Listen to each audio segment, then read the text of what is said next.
భక్తులు, ఇలా హైందవ భక్తులు, ఇలా భక్తులుగా పిలువబడుతున్నారు ఎవరి మతాలలో వారు. వీరంతా కనుపరిచేది భక్తేనంటారా? వీరంతా కనుపరిచేది నిజమైన భక్తి అంటారా అనేది మనం ఆలోచిద్దామండి. ఒక మాట మనం చూసుకుని ముందుకు వెళ్దామండి. కీర్తనల గ్రంథము 12వ అధ్యాయము 2వ వచనం. కీర్తనల గ్రంథం 12వ అధ్యాయము 2వ వచనం. అందరూ కీర్తనల గ్రంథం 12వ అధ్యాయం 2వ వచనం మొదటి వచనం.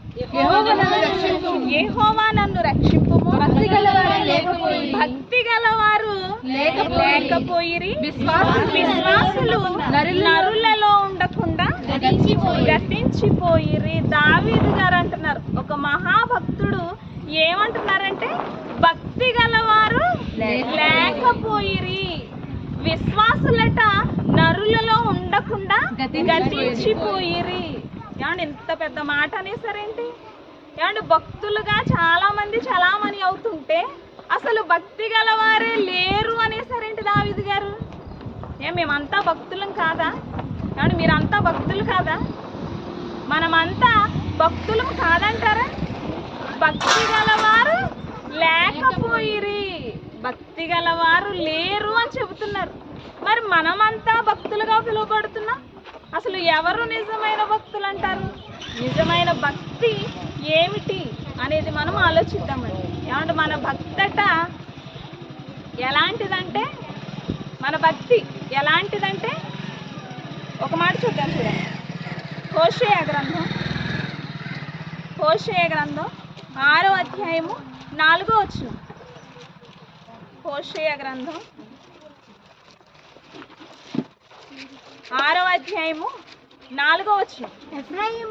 ఎఫ్రాయిము నిన్ను నేనేమి చేతును, యోధా నిన్ను నేనేమి చేతును, తెల్లవారగానే కనబడు మేఘము ఎగిరిపోవునట్లు, ప్రాతకాలమున పడు మంచు ఆరిపోవునట్లు నీ భక్తి నిలువకపోవును.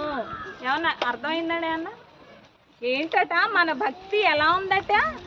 తెల్లవారుగానే కనబడే మేఘము ఎలా ఎగిరిపోతుందో, ఏమండి మంచు పొద్దున్నే ఎలా కనబడుతుంది? కాసేపటికి మంచు కనబడుతుందా?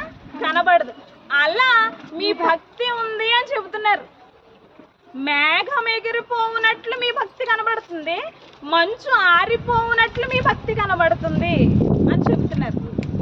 అంటే భక్తి ఎలా ఉందంటే కొంచెం, అంటే అప్పుడే కనబడుతుంది, మరలా కనిపించని స్థితిలో ఉంది మీ భక్తి అంటున్నాడు. ఏమంటే పాలు పొంగడం తెలుసా మీకు? ఏమంటే ఎవరైనా పాలు పొంగించారా? చాలా సార్లు ప్రతిరోజు ఒక పాలు పెట్టి గ్యాస్ పెట్టి మర్చిపోయిన సందర్భాలు ఉన్నాయి. అప్పుడు పాలు ఏం చేస్తాయి? పొంగిపోతాయి. మన భక్తట పాలు పొంగులాంటిదట. అంటే ఎలా? పాలు ఎంత తెల్లగా ఉంటాయో, ఎంత స్వచ్ఛమైనవో అంత తెల్లగా ఉంటుంది మన భక్తనా? అస్సలు కాదు. పాల పొంగు అన్నాను నేను. పాలు ఏం చేస్తాయి? పొంగుతాయి. ఎప్పుడు? మనం మంట పెడితే పొంగుతాయి, మంట తగ్గించేస్తే తగ్గిపోతాయి. వాక్యంతో ప్రతి వారం మిమ్మల్ని ఏం చేస్తున్నారు తెలుసా? పొంగిస్తున్నారు. అప్పుడు మనం ఏం చేస్తాం? అయ్యో మన భక్తి పొంగిపోద్ది. తర్వాత అదే ఆరాధనలో ఉన్నంతసేపు బయటికి వెళ్ళేసరికి మళ్ళా చల్లారిపోద్ది, అంటే మళ్ళా తగ్గిపోద్ది. అంటే పాలు పొంగి ఎలా పొంగుతుందో మన భక్తి అలా పొంగుతుందట. ఇంకొక సందర్భం, సైకిల్కి గాలి కొడతాం. గాలి కొట్టినంతసేపు ఏం చేస్తుంది? టైరు అలా అలా అలా ఉబ్బుతుంది. అంటే మన పాస్టర్ గారు కానీ ఎవరైనా కానీ మనకి గాలి కొడితే మన భక్తి అలా అలా అలా పెరుగుతుంది, లేదంటే మరలా డౌన్ అయిపోతుంది. అంటే మన భక్తి ఒక పాలు పొంగులాగా, ఒక సైకిల్లో గాలిలా ఉందట మన భక్తి. ఇంతకీ ఎలా ఉంది మన భక్తి అనేది చూద్దాం. చూడండి, తిమోతికి రాసిన రెండవ పత్రిక 3వ అధ్యాయము. తిమోతికి రాసిన రెండవ పత్రిక 3వ అధ్యాయము 5వ వచనం. పైకి భక్తి గల వారి వలె ఉండి దాని శక్తిని ఆశ్రయించి కనిపించని వారుగా ఉన్నామట. మనం పైకి భక్తి గలవారు, పైకి భక్తి గలవారి వలే కనబడుతున్నారు. ఎలా ఎలా చూపిస్తున్నారు భక్తి? ఏమంటే వస్త్రాలలో చూపించే వాళ్ళు ఉన్నారు. ఆదివారం అంటే వైట్ అండ్ వైట్ వస్త్రాలలో భక్తి కనబరుస్తారు. ఏమంటే ఏదైనా ఒక పాట పాడే విషయంలో భక్తిని కనబరుస్తారు. ఏమంటే చాలా మంది ప్రార్థనలు చేస్తారు, చాలా దీర్ఘ ప్రార్థనలు చేసే వాళ్ళు ఉన్నారు. వాళ్ళ ప్రార్థనలో భక్తిని చూపించే వాళ్ళు ఉన్నారు. వస్త్రాలలో భక్తిని చూపించేవారు ఉన్నారు. పాటలలో భక్తిని చూపించేవారు ఉన్నారు. అది ఏంటి? పైకి కనిపించే భక్తి, బాహ్య భక్తి. అమ్మ పడుకోకండి. బాహ్య భక్తి, బాహ్య భక్తి గలవారే ఉంటున్నారు, పైకి భక్తి గలవారే వలే ఉంటున్నారు. మీరు నిజమైన భక్తిని కనుపరచట్లేదు అంటున్నారు. యేసుక్రీస్తు వారు కూడా చాలా డైరెక్ట్గా అనేసారండి. ఒక మాట చూద్దాం చూడండి. మత్తయి సువార్త 23వ అధ్యాయము 26వ వచనం. మత్తయి సువార్త 23వ అధ్యాయము 26వ వచనంలో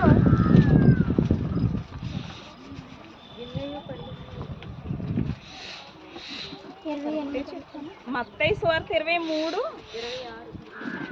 అలాగే మీరు వెలుపల మనుషులకు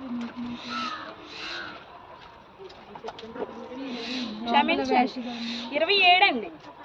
అయ్యో వేషధారులైన శాస్త్రులారా, పరిసయ్యులారా, మీరు సున్నము కొట్టిన సమాధులను పోలి ఉన్నారు.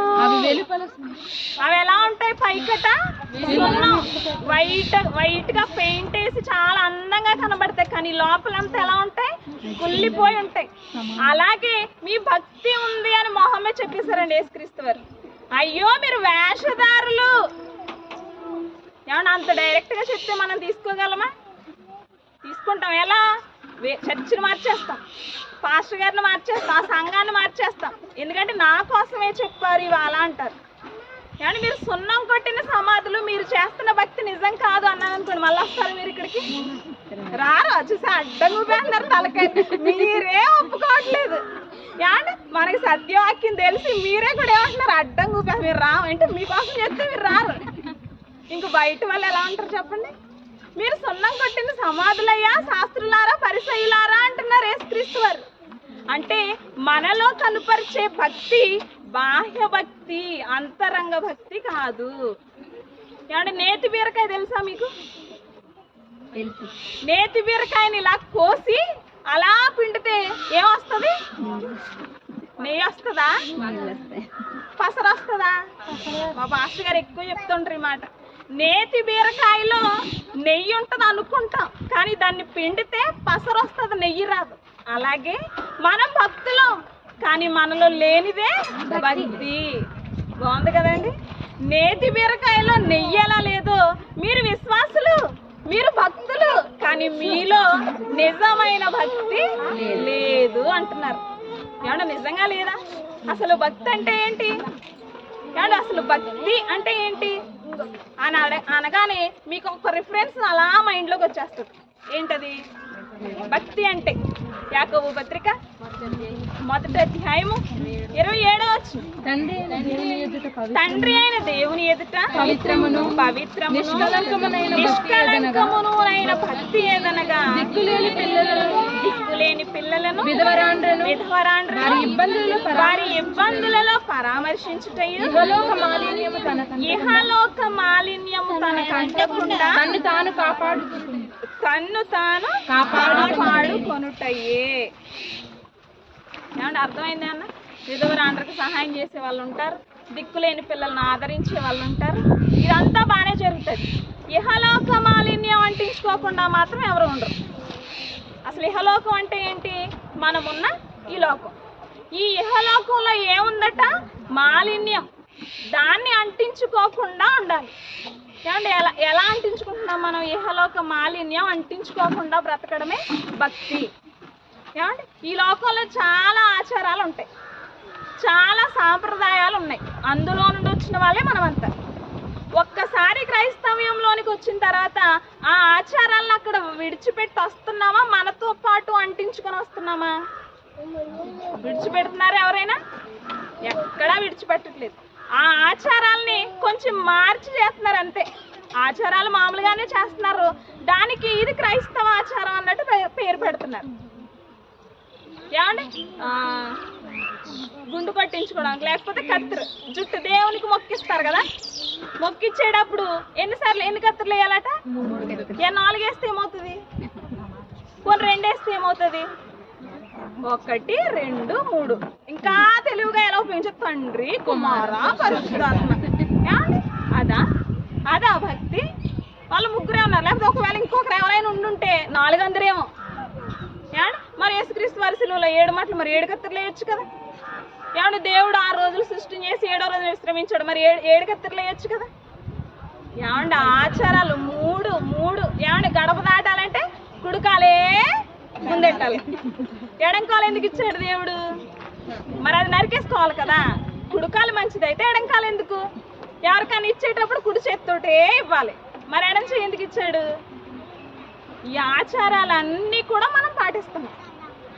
ఇవన్నీ ఏంటి? మన భక్తిని ఎలా చేస్తున్నాయంటే ఏదో పైకి బాహ్య భక్తిని కనపరిచేవారుగా ఆదివారం కనబడతామండి. మిగతా రోజుల్లో మనం అసలు భక్తులంటే ఎవ్వరూ నమ్మరు. ఆదివారం 1 గంట అలా భక్తులుగా వేషం ధరించి వేషధారిగా కూర్చుంటాం, అలా ముసుగేసుకుని. డైలాగులు కూడా వేస్తారండి. ఏమంటే నేను బైబిల్ పట్టుకుంటేనే మరి అమ్మని, బైబిల్ పక్కన పెడితే మారమ్మని అంటుందట.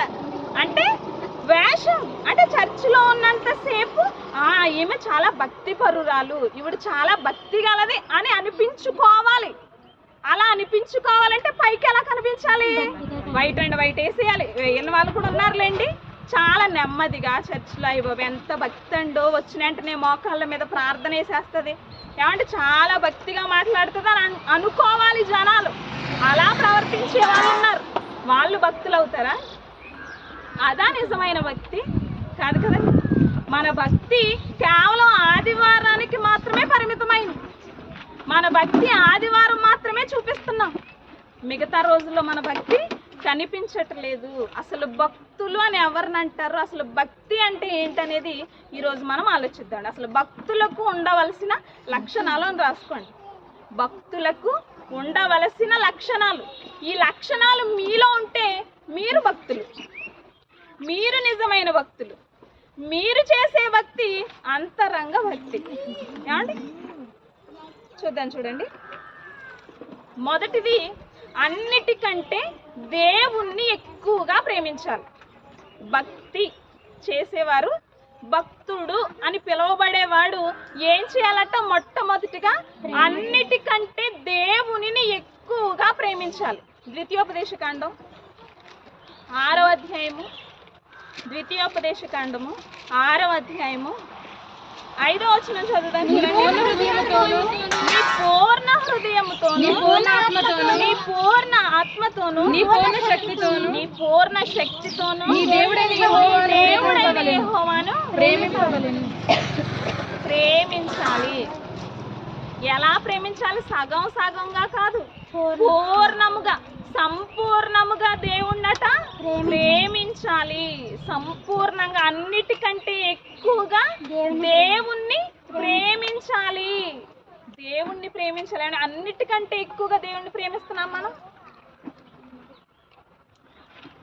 ఏమండి అన్నిటికంటే దేవుణ్ణి ఎక్కువ ప్రేమిస్తున్నామా? ముందు అన్ని, తర్వాతే దేవుడు. ముందు మనకు కావాల్సిన వాళ్ళందరూ, మన అమ్మ నాన్న, తల్లిదండ్రులు, పిల్లలు, భార్య, భర్త, వీళ్ళే ముందు మనకి. మన జీవితంలో మొట్టమొదటి స్థానం ఎవరికి ఇవ్వాలి? దేవునికి ఇవ్వాలి. అలా ఎవరిస్తారో వాళ్ళే భక్తులు. అన్నిటికంటే ఎక్కువగా దేవుణ్ణి ప్రేమించే వాళ్ళే నిజమైన భక్తులు. వాళ్ళు చేసేదే భక్తి. ఏమంటే అలా అన్నిటికంటే ఎక్కువగా దేవుణ్ణి ప్రేమించిన ఒక వ్యక్తి ఉన్నాడండి. ఎవరంటే ఆయన దానియేలు గారు. ఏమంటే దానియేలు గారు మనకు తెలుసు కదండి. దానియేలు గారు తన దేవుని కోసం చాలా గొప్పగా బ్రతికాడండి. ఆ కాలంలో నెబుకద్నెజరు ఒక శాసనాన్ని రిలీజ్ చేశాడేంటి? ఇదిగో ఒక బంగారు పెద్ద ప్రతిమని చేయించాడు. దానికి మీరందరూ కూడా నమస్కరించాలి. ఎవరైతే నమస్కారం చెయ్యరో వాళ్ళని అగ్నిగుండంలో వేసేస్తాడు, ఇంకా సింహాల బోనులో పడేస్తాను అన్న శాసనాన్ని అక్కడ పెట్టాడు. దానియేలు గారు ఆ శాసనానికి భయపడలేదండి, దేవునికే భయపడ్డాడు. రాజు ఆజ్ఞ ఇచ్చినా కూడా తన దేవుణ్ణి తాను విడిచిపెట్టలేదు. తను దేవుణ్ణి ప్రేమించాడు కాబట్టి రోజుకు 3 సార్లు ప్రార్థన చెయ్యొద్దన్నా కూడా ఆయన ప్రార్థన చేశాడు. మరి రాజుకు తెలిసిపోయిందా? తెలిసిపోయింది. అప్పుడు వెంటనే రాజు ఏం చేశాడు? సింహాల బోన్లో వేశాడు. సింహాల బోన్లో వేసేసినా కూడా దానియేలు గారు ఏ హాని కలగకుండా బయటికి క్షేమంగా వచ్చాడు. ఎందుకో తెలుసా? ఆయన భక్తి గలవాడు గనుక. ఆ మాట చూద్దాం, చూడండి. దానియేలు గ్రంథం 6వ అధ్యాయం 23వ వచనం. దానియేలు గ్రంథం 6వ అధ్యాయం 23వ వచనం. రాజు ఇందును గూర్చి అతి సంతోషభరితుడై దానియేలును గుహలో నుండి పైకి తీయుడని ఆజ్ఞయ్యగా బంట్రౌతులు దానియేలును బయటికి తీసిరి. అతడు తన దేవుని యందు భక్తి గలవాడైనందున అతనికి ఏ హాని కలుగలేదు. దానియేలు గారు దేవుని అందట భక్తి గలవాడు. చాలా భక్తిగా బ్రతికాడు. ఇదిగో నేను నిన్ను చంపేస్తాను అన్న శాసనం వచ్చినా కూడా భయపడకుండా దేవుని అందే భక్తి కలిగి బ్రతికాడు. ఈరోజు మీరు చర్చికి వెళ్తే రేషన్ కార్డు కట్ చేసేస్తాము అన్నారనుకో, వస్తారా ఎవరైనా? మన భక్తి ఆ రేషన్ కార్డు దగ్గర ఆగిపోద్ది, లేకపోతే ఆ ఆధార్ కార్డు దగ్గరే ఆగిపోద్ది. ఏమండి? ఆయన నీ ప్రాణాలే పోతాయి అని చెప్పినా కూడా లెక్క చేయలేదు. ప్రాణాలను కూడా దేవుని కోసం ఇవ్వడానికి సిద్ధపడిపోయాడు. అంటే చాలా పూర్ణముగా దేవుణ్ణి ప్రేమించాడు దానియేలు. మనము పూర్ణంగా దేవుణ్ణి ప్రేమించట్లేదు. మీరు ఎవరైతే దేవుణ్ణి పూర్ణముగా, పూర్ణ హృదయముతో, పూర్ణాత్మతో ప్రేమించలేదో వాళ్ళు భక్తులు కారు. మొదటి తేలిపోయింది. మీరు నిజంగా దేవుణ్ణి పూర్ణ హృదయంతో ప్రేమిస్తే మీరు భక్తులు, లేదా ప్రేమించట్లేదా మీరు భక్తులు కాదు. ఇందులో మీరు ఉన్నారో లేదో ఒకసారి చెక్ చేసుకోండి. 2వ పాయింట్ ఏంటంటే వాక్యానికి లోబడాలి. ఏంటట? వాక్యానికి లోబడాలి. ఏమంటే ఎంతమంది వాక్యానికి లోబడి బ్రతుకుతున్నారు? మనలో వాక్యాన్ని వింటాం కానీ వాక్యానికి లోబడి మనం బ్రతకం. వాక్యం చెప్పినట్టు మన జీవితాలను మనం మార్చుకోం. అమ్మ మీరు ఇలా ఉండాలి. ఇదిగో మీరు ఆదివారం ప్రార్థనలు చాలా మంది మానేస్తూ ఉంటారు. ఏదైనా సహవాస కొడుకులు అయితే మానేస్తారండి ఎక్కువగా. అమ్మ మీరు రావడం మానకూడదు, మీరు ఖచ్చితంగా సహవాసంగా కూడుకోవాలి అని పాస్టర్ గారు చెప్తారు. ఆ వాక్యానికి లోబడటం మానేసి ఎలా ఉంటామో తెలుసా మనం? ఈరోజు నేను మొన్న వారం రాలేదు, ఈ వారం అంతా కూడా నా మీదే ప్రసంగం చేశారు పాస్టర్ గారు, కాబట్టి నేను నెక్స్ట్ వారం నేను రాను. ఇదే తీర్మానం. ఏమండి? అంటే వాక్యానికి లోబడే గుణం ఉందా మనలో? వాక్యం నీకోసమే చెప్పలేదు, అందరికీ చెప్పారు, అది ఎక్కువగా నీకోసం చెప్పినట్టు అనిపిస్తుంది. వాక్యానికి లోబడితే నువ్వు వెంటనే ఏం చేస్తావు? దాన్ని మార్చుకొని నేను రాలేదు, అయ్యో నేను అసలు మానకూడదు అన్న ఆలోచన వచ్చి ఏం చేస్తావు? మరలా వారం నుంచి కంటిన్యూ అవుతావు. అది వాక్యానికి లోబడటం. ఈ రోజుల్లో మన పిల్లలే మనకు లోబడట్లేదు. మన పిల్లలే మనకి లోబడట్లేదు. పాస్టర్ గారి మాటకు లోబడతారా? ఆయనకి ఏం పని ఉంది అలా చెప్పుకుంటూ పోతారు. ఆయనకి ఏం పని ఉందిలే అలా వచ్చేస్తూ ఉంటారు, మైక్ పట్టుకుని మాట్లాడేస్తూ ఉంటారు అని అంటారు. ఏమండి? మీరు భక్తులు, నిజంగా మీరు భక్తులు, మీరు చేసేది భక్తి అంటే మీరు చేయాల్సింది ఏంటో తెలుసా? వాక్యానికి మీరు లోబడాలి. ఎంతమంది వాక్యానికి లోబడుతున్నారు? మీరు ఆలోచించుకోండి. మీరు వాక్యానికి లోబడేవారిగా ఉన్నారు. 3వది నోటికి కళ్ళెము పెట్టుకోవాలి. నోటికి ఏం పెట్టుకోవాలి? కళ్ళెము పెట్టుకోవాలి. మీరు ఇందాక చదివారు యాకోబు పత్రిక 1వ అధ్యాయము 26వ వచనం. ఎవడైనను నోటికి కళ్ళెము పెట్టుకొనక తన హృదయమును మోసపరచుకొనుచు భక్తి గలవాడనని అనుకొని ఎడల వాని భక్తి వ్యర్థము. ఎవరైనా సరే నోటికి కళ్ళెం పెట్టుకోకుండా నేను భక్తి గలవాడనని చెప్పుకున్నాడా, వాడు చేసేది భక్తి కాదు, వాడు అసలు భక్తుడే కాదన్నాడు. అయ్యో నోటికి కళ్ళం అంటే ఏంటి? చెక్కం. ఏంటి? అయ్యో నేను భక్తి పెర్రాలను కదా, వచ్చే ఆదివారం నుంచి నేను ఏం కట్టుకు రావాలైతే ఇప్పుడు చిక్కం, నోటికి చిక్కం కట్టుకుని వచ్చేస్తాను అంటారా? ఏమండి దీని అర్థం అది కాదు. మీరు వచ్చి వారం అంతా చిక్కలు కట్టుకుని వచ్చారనుకో, అమ్మో ఎంత భక్తులో అనాలి బైబిల్. ఇలా అర్థం చేసుకుంటే నోటికి కళ్ళెము అంటే దావీదు గారు ఒక మాట అన్నారు చూడండి, కీర్తనల గ్రంథం 39వ అధ్యాయము, కీర్తనల గ్రంథం 39వ అధ్యాయం 1వ వచనం. నా నాలుకతో పాపము చేయకుండునట్లు నా మార్గములను జాగ్రత్తగా చూచుకొందును. భక్తిహీనులు నా ఎదుట ఉన్నప్పుడు నా నోటికి చిక్కము ఉంచుకొందును అంటున్నాడు. భక్తిహీనులు ఆయన ఎదుట ఉన్నప్పుడట తన నోటికి చిక్కం అంటే తన నోటిని మాట్లాడకుండా అలా ఆపుతాడట. అంటే వ్యర్థమైన మాటలు మాట్లాడడు భక్తిహీనులు తన ఎదుట ఉన్నప్పుడు. ఏమంటే భక్తిహీనులు అంటే ఎవరు? అన్యుడు, చర్చికి రానివారు. వాళ్ళు ఆయన ఎదుట ఉన్నప్పుడట తన నోరుని ఏం చేస్తాడట? అలా మూసుకుంటాడట. అంటే నోరు అదుపులో పెట్టుకుంటాడు, నోటికి కళ్ళెము పెట్టుకుంటాడు. ఎందుకు? వాళ్ళు చాలా మాటలు అంటారు, ఎన్నో మాటలు అంటారు. ఏమంటే మన పక్కింటి వాళ్ళకు ఎదురింటి వాళ్ళకు ఖచ్చితంగా గొడవలు వస్తూనే ఉంటాయి. ఎక్కువ సరిహద్దుల కాడ, లేకపోతే కులాయి దగ్గర, ఇలాంటి చోట్ల మనకి గొడవలు వస్తూ ఉంటాయి. అప్పుడు వాళ్ళు మనల్ని ఇష్టమైన మాటలు అంటారు, అనుండొచ్చు. అప్పుడు మనం తిరిగి వాళ్ళని మాట్లాడకూడదు. అప్పుడు మనం ఏం చేయాలి? నోటికి చిక్కం పెట్టుకోవాలి. ఏమంటే మరలా నేను నన్నే అంటావా అంత మాట అన్నదని నువ్వు కూడా రివర్స్ అయ్యావనుకో, వాళ్ళు వెంటనే అనే మాట ఏంటో తెలుసా? ఏమంటారు తెలుసా? బైబిల్ పట్టుకుని వెళ్ళిపోతుంది. ఏమండి బైబిల్ పట్టుకుని వెళ్ళిపోతుంది. ఏ చెప్తున్నారేమో వాళ్ళ పాస్టర్ గారు, ఇవి చర్చికి వెళ్ళిపోద్ది, అయ్యే నేర్పుతున్నాడేమో వీళ్ళ పాస్టర్ అంటారు. ఏమండి వాళ్ళు అనే మాట ఇవే మాటలండి. నువ్వు తిరిగి ఒక్క మాట అంటే వాళ్ళ వెంటనే అనే మాట ఇవి నేర్చుకోవడానికే వెళ్తుందేమో ఈవిడి తిప్పులాడి, ఏమండి వయ్యారి, ఇలా చాలా రకాలుగా మాట్లాడతారు. అంటే చర్చికి వెళ్ళని వాళ్ళకి అక్కడ తేడా ఏమీ లేదు. వాళ్ళు అన్నారని మనం అనేసాం అనుకోండి, ఎవరు వాళ్ళు? భక్తిహీనులు. మరి మనమెవరము? భక్తులం కదా. భక్తిహీనులు మన ఎదుట ఉన్నప్పుడు మనం ఏం చేయాలి? మన నోటికి కళ్ళేమో చిక్కం పెట్టుకోవాలి. మనం మాట్లాడకూడదు. ఒకవేళ మీరు అలా మాట్లాడారా మీ భక్తి వ్యర్థం అన్నాడు. ఏమన్నాడు ఇక్కడ? ఎవడైనాను తన నోటికి కళ్ళెము పెట్టుకొనక భక్తి గలవాడనని చెప్పుకుంటే వారి భక్తి వ్యర్థమే. మీ నోటిని మీరు అదుపులో ఉంచుకోవాలి. మీ నోటిని, మీ మాటలను చాలా తగ్గించేసుకోవాలి. ఇలా ఉంటే మీరు భక్తి గలవారు. మీరు చేసే భక్తి నిజమైన భక్తి. ఇది కూడా తెలుసు. ఫస్ట్ ఏం చెప్పాను నేను? అన్నిటికంటే దేవుణ్ణి ఎక్కువగా ప్రేమించాలి. ప్రేమిస్తున్నారా? రెండవది వాక్యానికి లోబడాలి. 3 నోటికి కళ్ళెము పెట్టుకోవాలి. ఇది 3 పాయింట్లలో ఏదైనా ఒకటైనా ఉందో లేదో ఎవరైనా ఆలోచించుకోండి. 4వది దిద్దుబాటు. ఏంటండి దిద్దుబాటు? అంటే సరి చేసుకోవడం.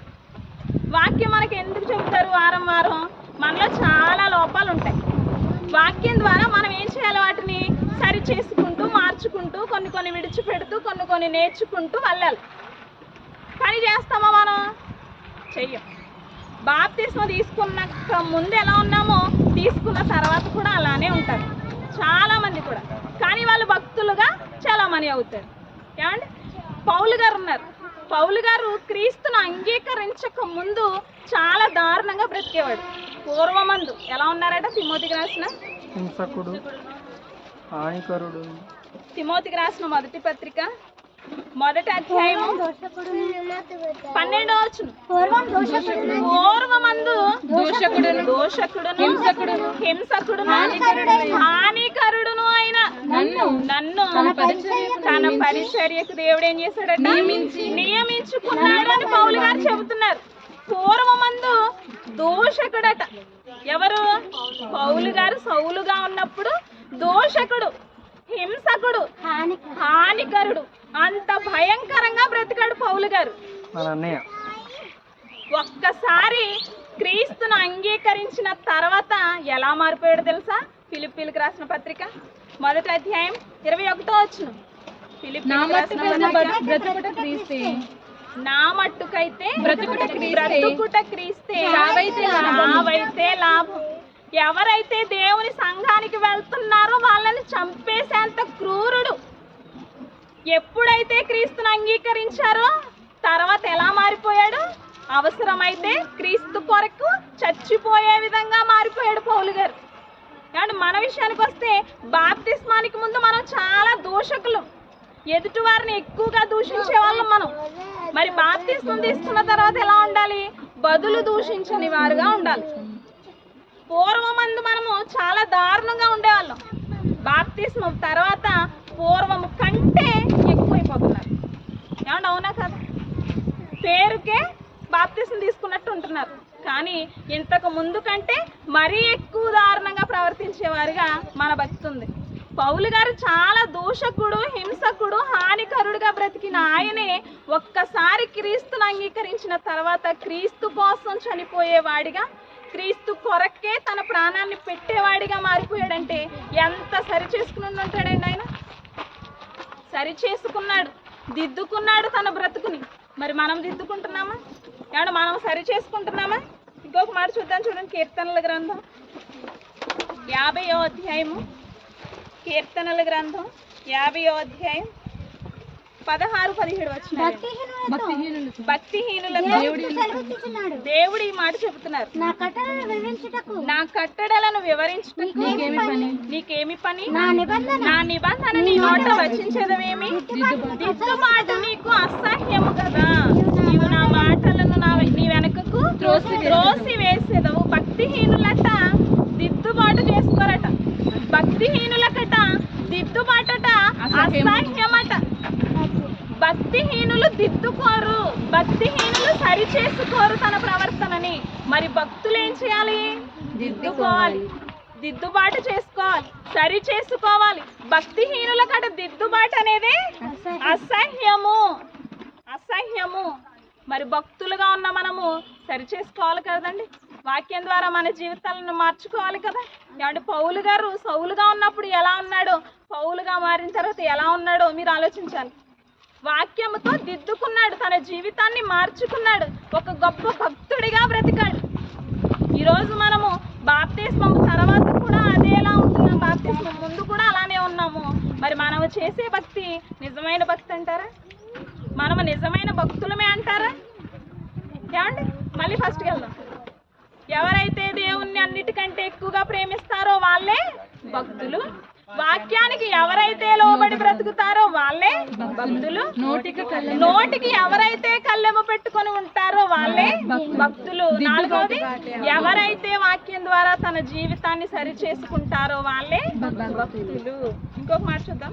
సంతుష్టి అంటే తృప్తి కలిగి ఉండడం. ఏంటట? తృప్తి కలిగి ఉండడం. భక్తులకు ఉండవలసిన లక్షణాలు మనం నేర్చుకుంటున్నాం. సంతుష్టి అంటే తృప్తి కలిగి ఉండడం. పౌలు గారు కూడా చాలా తృప్తిగా బ్రతకడం నేర్చుకున్నారట. చూద్దాం, చూడండి అన్నమాట. ఫిలిప్పీలకు రాసిన పత్రిక 4వ అధ్యాయము 11-12 వచ్చిన.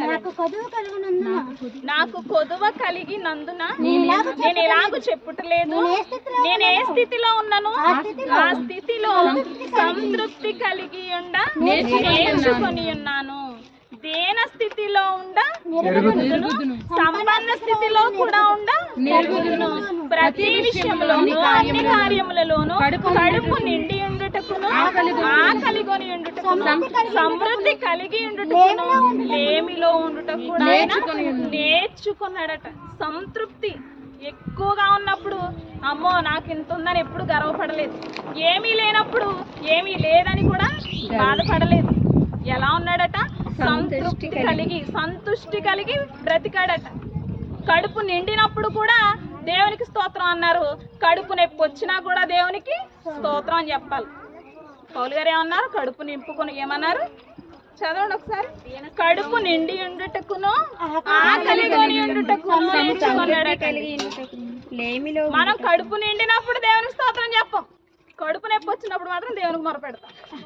అది మన భక్తి. కానీ కడుపు నిండిందనుకో, అమ్మాయి ఎంత మంచి భోజనం తిన్నానండి దేవునికి స్తోత్రం అండి అంటామా? అది ఎప్పుడెప్పుడు తినేద్దామా అని చూస్తాం ప్లేట్. కడుపు నొప్పి వచ్చిందనుకో, తండ్రి కడుపు నొప్పి వచ్చేస్తుంది బాబు అని చాలా మొర పెడతాం. కానీ పౌలు గారట కడుపు నిండినా దేవునికి స్తోత్రం అన్నాడు, కడుపు నొప్పి వచ్చినా దేవునికి స్తోత్రం అన్నాడు. అలా భక్తిగా ఉన్నాం మనం. ఆయన్ని భక్తుడు అన్నారు. ఏమంటే మరి మనం భక్తులమా? కడుపు నిండితే దేవుడు గుర్తుకు రాడు, ఏదైనా బాధ వస్తే దేవుడు గుర్తు వస్తాడు. మరి మనల్ని భక్తులు అంటారా? మనది భక్తి అంటారా? దేవునికి స్తోత్రం, దేవునికి స్తోత్రం అండి. వాటర్ తాగుతాను, చాలా గట్టిగా మాట్లాడుతున్నాను.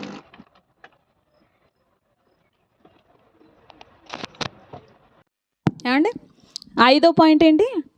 సంతృప్తి కలిగి ఉండడం, సంతుష్టి కలిగి బ్రతకటం. పౌలు గారట ఆకలిగోని నా ఏమండి కడుపు నిండి, చదవండి ఒకసారి.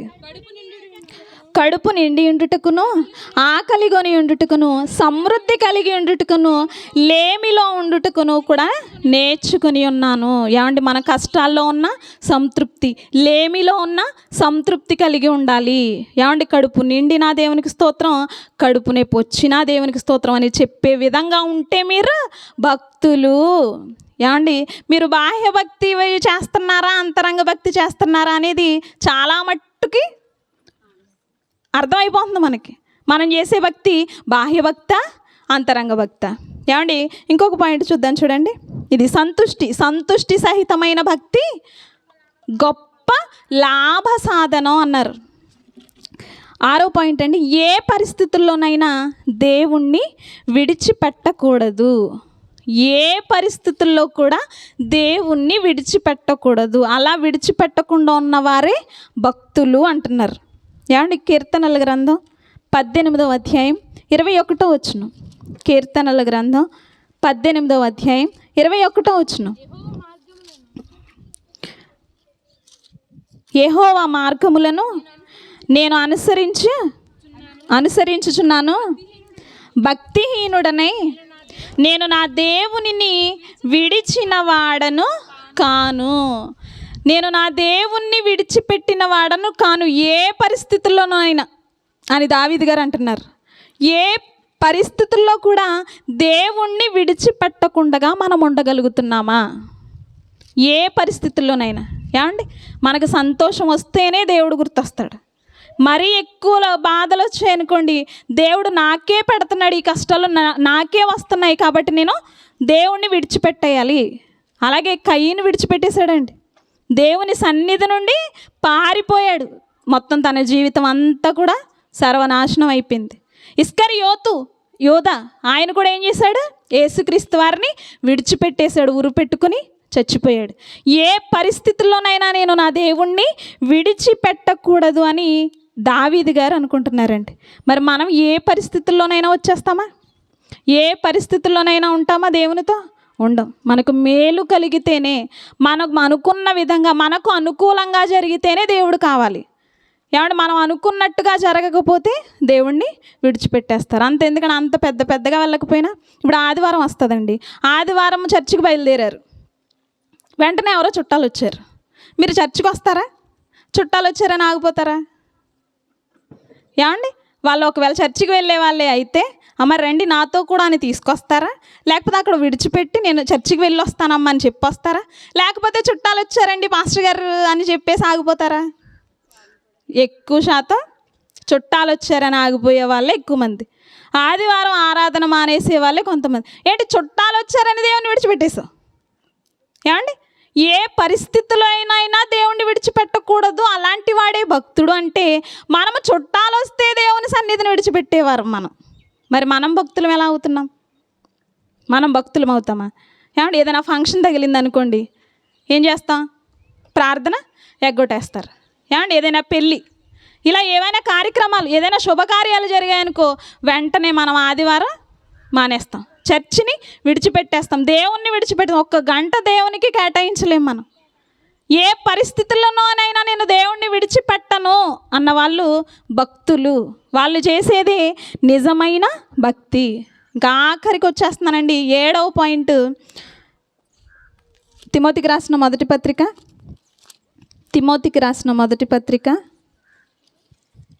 4వ అధ్యాయము తిమోతికి రాసిన మొదటి పత్రిక 4వ అధ్యాయము 7-8 వచనాలు. అపవిత్రములైన ముసలమ్మ ముచ్చట్లను మీరు విసర్జించి దేవభక్తి విషయంలో నీకు నీవే సాధకము చేసుకోవాలి.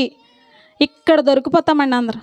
అపవిత్రములైన ముసలమ్మ ముచ్చట్లను మీరు ఏం చేయాలి? విసర్జించాలి.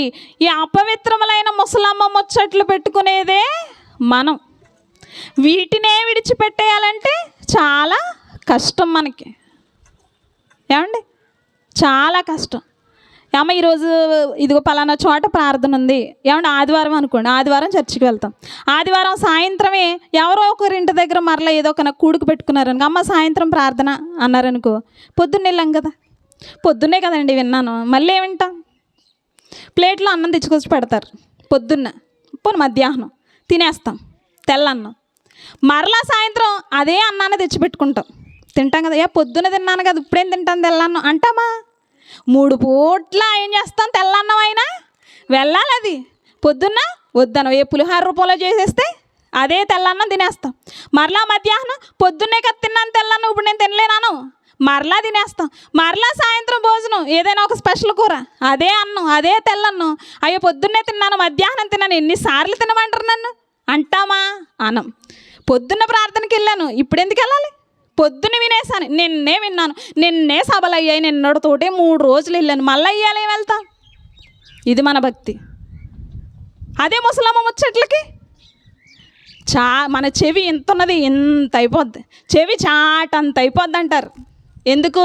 ముసలమ్మ ముచ్చట్లు అవి చాలా ఇంట్రెస్ట్గా చెప్పేవాళ్ళు కూడా. నీకో మాట తెలుసా, నీకో విషయం తెలుసా, అదిగో పలానా వాళ్ళు అంట, అదిగో అన్నయ్య అట, ఇదిగో ఇలా అట అన్నారనుకోండి, ఇంక దాని మీదే ఉంటుంది మనకి. ఏమైంది? ఏమన్నారు? తిట్టారా? కొట్టారా? ఏం జరిగింది? ఏం చేశాడు? ఇలాంటివి చాలా ఇంట్రెస్ట్గా వింటాం మనం. అమిలారా నీకో మాట చెప్పాలి, దేవుడు ఈరోజు ఈ వాక్యం చెప్పాడంటే సరే ఇప్పుడు వస్తానుండి అంటారు. లేకపోతే ఉండమ్మా ఇప్పుడు పొయ్యి మీద అన్నం పెట్టి వచ్చాను పొంగొచ్చేస్తుందేమో అంటాం. అది మన భక్తి. ఏమంటే భక్తులుగా ఉన్నవాళ్ళు ఎక్కువ ఏం చేయాలి? వాక్యాన్ని వినాలి. వాక్యం ఎక్కువగా వింటేనే సరి చేసుకోగలుగుతాం. అలాంటి వాక్యాన్ని వినడానికి మన మనసు అస్సలు పెట్టం. ముసలమ్మ ముచ్చట్లను మీరు ఏం చేయాలి? విసర్జించేయాలి, విడిచిపెట్టేయాలి. విడిచిపెట్టి ఏం చేయాలి? దైవభక్తి విషయంలో మీరేం చేయాలి? మీకు మీరే సాధకం చెయ్యాలి, ప్రాక్టీస్ చేయాలి. అయ్యో నేను భక్తి కలిగి ఉండాలి, భక్తి కలిగి బ్రతకాలి అని మీరు ఏం చేయాలో తెలుసా? ప్రాక్టీస్ చేయాలట. ఇంగ్లీష్లో ఏదో ఉంటుంది, ఏంటి? ప్రాక్టీస్ మేక్స్ మ్యాన్ పర్ఫెక్టా, మిస్టర్ పర్ఫెక్ట్. ఏం చేస్తుందట? సాధకం చేస్తే మనిషిని ఒక పర్ఫెక్ట్ వ్యక్తిగా నిలబడుతుంది. ఏది? సాధకం. దైవభక్తి విషయంలో సాధకం. ప్రాక్టీస్ చేయాలట. మనం చేస్తాం ఆరోగ్య విషయంలో చాలా ప్రాక్టీసులు చేస్తాం. ఏమండి? నా మట్టికి నాకే షుగర్, వాకింగ్కి చెయ్యి అంటాడు మా ఆయన, నాకేమో చేయబుద్ధి అవ్వదు. ఏం చేస్తాం? మన ఆరోగ్యాన్ని కాపాడుకోవడానికి కొన్ని వ్యాయామాలు, ఎక్సర్సైజులు ఇవన్నీ మనం ఏం చేస్తాం? ప్రాక్టీస్ చేస్తాం. ఒకరోజు కొంత దూరం నడుస్తాం, రెండో రోజు ఇంకొంత దూరం నడుస్తాం. ఇప్పుడు చాలామందికి వచ్చిన ప్రాబ్లం ఏంటో తెలుసా? పొట్ట. అదేంటి? సంవత్సరాలు తిని కష్టపడి సంపాదించాం, దాన్ని ఒక్క రోజులో తీసేయగలవా? ఏం చేయాలి మరి? సాధకం చేయాలి, ప్రాక్టీస్ చేయాలి దాన్ని తగ్గించుకోవడానికి. ఏమంటే సంవత్సరాలు తిని కూర్చొని పెంచిన ఆ పొట్ట ఒక్క రోజులో అయిపోద్దా? అవ్వదు. ఇదిగో మరి దేవభక్తి విషయంలో మీరు ఏం చేయాలి? సాధకం. ఒక్కరోజు వినేస్తే వచ్చేస్తుందండి? రాదు. ఏమంటే ఒక్కరోజు మీరు వినేస్తే దైవభక్తి వచ్చేస్తుందా మీకు? రాదు. మీరు ఎక్కువగా వినాలి. పొద్దున్న వినాలి, మధ్యాహ్నం వినాలి, సాయంత్రం వినాలి, ఎన్నిసార్లైనా వినాలి. మీరు వింటేనే ఆ దేవభక్తి విషయంలో మనం ఏం చేస్తాం? సాధకం నేర్చుకుంటాం. ప్రాక్టీస్. కానీ మనం వీటిపైపు మన మక్కువని మనం చూపించాం. ఏమండి? దేవభక్తి విషయంలో మీకు మీరే ఏం చేయాలట? సాధకము చెయ్యాలి. ఇంకొక మాట చూద్దాం, చూడండి. తిమోతికి రాసిన మొదటి పత్రిక 6వ అధ్యాయము 9-10 వచనాలండి. తిమోతికి రాసిన మొదటి పత్రిక 6వ అధ్యాయము భక్తి అన్నది చూడండి.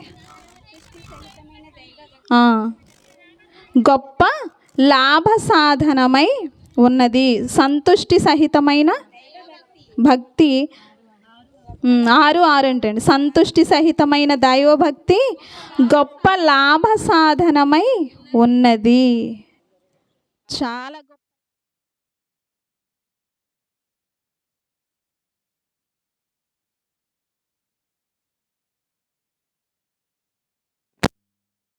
ఏమండి నేను 7 పాయింట్లు చెప్పాను. ఒక్కసారి మళ్ళీ ఫస్ట్కి వెళ్దామండి. ఫస్ట్ పాయింట్ ఏం చెప్పాను? అన్నిటికంటే దేవునిని ఎక్కువగా ప్రేమించాలి. ఏమండి ప్రేమించేవారిగా మనం ఉన్నామా? ఉంటే మనం భక్తులు. రెండవది వాక్యానికి లోబడాలి. ఏమండి వాక్యానికి లోబడే బ్రతుకుతున్నామా? అన్ని విషయాల్లో బ్రతికితే మనం భక్తులు. మనం చేసేది నిజమైన భక్తి. మూడో పాయింట్ నోటికి కళ్ళెము పెట్టుకోవాలి. అంటే ఎక్కువగా ఏది కూడా అవసరమైన విషయాలు మనం మాట్లాడకూడదు, ఎవరిని దూషించకూడదు. ఇది చేస్తే మనం భక్తులం. తర్వాత దిద్దుబాటు, ఇది చాలా అవసరం. ఏమంటే వాక్యంతో ప్రతిదీ కూడా మార్చుకుంటూ సరి చేసుకుంటూ రావాలి. ఇలా చేస్తున్నామా మనం భక్తులం. తర్వాత సంతుష్టి అంటే తృప్తి కలిగి ఉండాలి. తృప్తి కలిగి ఉండడం నేర్చుకోవాలి. మనకి తృప్తి, ఆడవాళ్ళకి తృప్తే ఉండదండి బాబు. ఏమంటే ఎన్ని ఉన్నా కూడా మనకి తృప్తి అనేదే ఉండదు. ఏంటవి? చీరలు. ఏమంటే బాగా చెప్పారు. ఎందుకంటే ఎన్ని చీరలు ఉన్నా కూడా మనకి కొత్తది ఏది కనబడితే అదే కావాలి. ఒక్కసారి కట్టైనా వదిలేయాలి. ఎందుకంటే దాన్ని కట్టేయాలి. దాన్ని ఎలా అయినా సరే కట్టేసుకోవాలి. సంతృప్తి అనేదే ఉండదు మనకి. చీరలు, బీరువాలు పట్టక 2 బీరువాలు 3 బీరువాలు కూడా ఉన్నాయి. ఇంట్లో ఉన్న వాళ్ళు కూడా ఉన్నారు. ఆ బీరువా నిండా చీరలే. 4 అరలు ఉంటే 4 అరల నిండా చీరలు. ఒక్కరు వాళ్ళ ఆయనకి పిల్లలకి ఒక్కరులు ముగ్గురేసి పెట్టేస్తాయి. అంటే వాళ్ళకి అంత తక్కువ ఉంటాయి, చీరలు అంత ఎక్కువ ఉంటాయి. అంటే సంతృప్తి ఉండదు మనకి. సంతృప్తే ఉండదు. కానీ సంతృప్తి కలిగి ఉండడం మనం నేర్చుకోవాలి. అలా చేస్తే మనం భక్తులం. ఇంకొక మాట, ఏ పరిస్థితుల్లోనైనా దేవుణ్ణి విడిచిపెట్టకూడదు. మనకు కష్టాలు వచ్చినా, ఎన్ని శ్రమలు వచ్చినా, ఎన్ని ఇబ్బందులు వచ్చినా దేవుణ్ణి మనం విడిచిపెట్టకూడదు. తర్వాత ముసలమ్మ ముచ్చట్లు విసర్జించి ఏం చేయాలి? దైవభక్తి విషయంలో మీకు మీరే ఏం చేయాలి? సాధకము చేయాలి. అంటే భయభక్తులు కలిగి ఉండాలండి. ఏమండి ఖచ్చితంగా ఉండాలంటారా? భయభక్తులు కలిగి ఉంటేనే మనం ఏమని పిలువబడతాం? భక్తులుగా ఉంటేనే మనం శ్రేష్ఠులు. ఏమంటారు? భూమి మీద ఉన్న భక్తులే శ్రేష్ఠులు. అంటే శ్రేష్ఠులుగా ఉంటే దేవునికి మనం ఇష్టలుగా మారుతాం. ఏమంటే పరలోకాన్ని సంపాదించుకోవచ్చు. యేసుక్రీస్తు వారు ఆఖరిగా ఏం చేశారు? హెబ్రీలకు రాసిన పత్రిక 5వ అధ్యాయం 7వ వచనం. హెబ్రీలకు రాసిన పత్రిక 5వ అధ్యాయం 7వ వచనం. శరీరధారి అయిన దినములలో మహారోదనముతోను కన్నీళ్లతోను తన్ను మరణము నుండి రక్షింపగల వానికి యాచనలను సమర్పించి భయభక్తులు కలిగి ఉన్నందున ఆయన అంగీకరింపబడెను. అంటే భయభక్తులు కలిగి ఉంటేనే మనము అంగీకరింపబడతాము. ఏమంటే మనకు భయము భక్తి 2 ఉండాలి. భక్తి కలిగి బ్రతకాలి. ఈ 7 లిస్టులు చెప్పాను కదండి. ఈ 7 మీకుంటే మీరు చేసేదేంటి? భక్తి. ఈ 7 లక్షణాలు మీలో ఉన్నాయా? మీరు చేసేదే నిజమైన భక్తి. మీరు నిజమైన భక్తులు. మీరు చేసేది అంతరంగ భక్తి. మీరు అంతరంగ భక్తి చేసేవారిగా ఉన్నారా? బాహ్య భక్తి చేసేవారిగా ఉన్నారా? ఒక్కసారి ఆలోచించండి. చేతులు ఎత్తగలరా? దొరికిపోతాం. ఏమండి ఎవరికి వాళ్ళు ఆలోచించుకోండి. ఏంటి నేను చేసేది? అమ్మో బాహ్య భక్త, అయితే ఈరోజు నుంచి నేను బాహ్య భక్తి చేయకూడదు, అంతరంగ భక్తి చేయాలి. పైకి కనిపించే విధంగా నేను నటించకూడదు. మనుషులు ఎదుట శాస్త్రులు పరిచయాలు అదే చేశారట. వాళ్ళు మనుషులకు కనబడే వాళ్ళనని ఏం చేశారు? వేషాలు ఏం చేశారు? బలిపీఠాలు, అగ్రపీఠాలను కోరుకునేవారట. వాళ్ళు చెబుతారే కానీ చెయ్యరు. మీరు అలా ఉండాలి ఇలా ఉండాలని చెబుతారే తప్ప వాళ్ళు చేసేవారు కాదు. వాళ్ళు వేషధారులు అనేసాడు యేసుక్రీస్తు వారు. అలా వేషధారుల్లా మనం ఉండకూడదు. పైకి భక్తిగా ఉండేవారిగా మనం ఉండకూడదు. పైకి బాహ్య భక్తిని కనపరిచేవారిగా మనం ఉండకూడదు. అలంకరణలో కూడా చాలామంది చూపిస్తారు, ఏవి పెట్టుకోరు అంటే ఆమె ఒక భక్తురాలు. ఏమండి, ఇలా అలంకరణ విషయంలో చూపిస్తారు పైకి భక్తిగా, వస్త్రాలలో చూపించే వాళ్ళు ఉన్నారు, మాటల్లో, ప్రార్థనల్లో, ఇంకా చాలా రకరకాలుగా చూపించేవారిగా ఉన్నారు. బాహ్య భక్తి దేవునికి ఇష్టమైన భక్తి కాదు. అంతరంగ భక్తినే దేవుడు చూస్తాడు. దేవుడు నరుల పై వేషాన్ని లక్ష్య పెట్టాడు. ఏమి లక్ష్య పెడతాడు? హృదయాన్ని లక్ష్య పెడతాడు దేవుడు. మన హృదయము భక్తిగా ఉండాలి, అంతరంగ భక్తి కలిగి ఉండాలి. మనము చేసే భక్తి ఈ రోజు నుండి మనం తెలుసుకోవాలి, బాహ్య భక్త, అంతరంగ భక్త. ఏ భక్తి మనం చేస్తున్నామో ఎవరికి వాళ్ళు ఆలోచించుకొని, ఒకవేళ బాహ్య భక్తి చేసేవారిగా మనం ఉంటే ఈ రోజు నుండి మనం అంతరంగ భక్తిని చేయటానికి ప్రయత్నం చేయాలి, ప్రయాసపడాలి అంటాడు. ఒక మాట అండి, భక్తిని సంపాదించుకొనుటకు ప్రయాసపడుము అంటారు. ఏమండి, భక్తిని సంపాదించుకోవడానికి ప్రయాసపడాలట. మనం తినడానికి ఏదైనా సంపాదించుకోవడానికి ఎక్కువ ప్రయాసపడతారు. ఏమంటే పొద్దున్న వెళ్తాము, సాయంత్రం వస్తాం, ఎండలో కష్టపడి ఊడుపులు అంటారు, కలుపులు అంటారు, ఇదంతా ఎండలో కష్టపడి దేనికోసం? సంపాదించుకోవడానికి. ఏంటి? డబ్బు సంపాదించుకోవడానికి ప్రయాసపడతాం, చాలా నీరసపడిపోతాం. పొద్దున్నెళ్ళి సాయంత్రం వరకు ఎండలో కష్టపడటానికి కేవలం 300 400 సంపాదించుకోవడానికి అంత కష్టపడినప్పుడు మరి భక్తి విషయంలో ఇంకెంత కష్టపడాలి? ప్రయాసపడమంటున్నాడు. భక్తిని సంపాదించుకోవడానికి ప్రయాసపడండి. కానీ మనం డబ్బు సంపాదించుకోవడానికి ప్రయాసపడతాం. డబ్బు సంపాదన తినడానికి కూడా ఖాళీ ఉండట్లేదట చాలామందికి. మనం కష్టపడేదే తినడానికి అయినప్పుడు ఆ తినడానికి కూడా సమయం లేదమ్మా, తినలేనురా తల్లి అంటున్నాడు ఒక వ్యక్తి. ఏమంటే టిఫిన్ తినండి పట్టుకెళ్ళిందంట భార్య, టైం లేదమ్మా అన్నాడంట. అప్పుడు ఆవిడ ఏమన్నదో తెలుసా? నువ్వు కష్టపడేది తినడానికే కదండి, ఆ తినడానికే సమయం లేదంటే ఇంకేంటి? బాగా చెప్పింది కదండి. అది ఆల్రెడీ నేను ఒకసారి తనకు చెప్పానంట, అది చెప్పిందంట. ఏమండి, మనము భక్తిని సంపాదించుకోవటానికి ప్రయాసపడాలి. ఈ లోకంలో ఏవి సంపాదించుకున్నా అవి వ్యర్థమండి. భక్తే మనతో పాటు వస్తుంది, భక్తే మనని పరలోకానికి నడిపిస్తుంది, భక్తే దేవునికి దగ్గరగా చేస్తుంది. ఏదో ఉంటుంది కదండి, మనుషులకు దేవునికి అనుసంధానమైనది ఏదో అంటారు కదా, అది భక్తి. పొగ కూడా ఎగిరిపోద్ది, పొగలా ఉండకూడదు మన భక్తి. ఏమంటే పాల పొంగు ఎలా పొంగుద్దో అలా ఉండకూడదు మన భక్తి. మంచు ఆరిపోవునట్లు మన భక్తి ఉండకూడదు, మేఘం ఎగిరిపోవునట్లు భక్తి ఉండకూడదు. భక్తి కలిగి బ్రతకాలి, దేవునికి దగ్గరగా చేస్తుంది ఈ భక్తి. అటువంటి భక్తి మీరు నేను అందరము కలిగి ఉండాలని మిమ్మల్ని హెచ్చరిస్తూ, నన్ను నేను హెచ్చరించుకుంటూ నా మాటలు ముగిస్తున్నానండి. ఇంతవరకు చాలా ఓపికగా విన్న మీ అందరికీ నా వందనాలండి.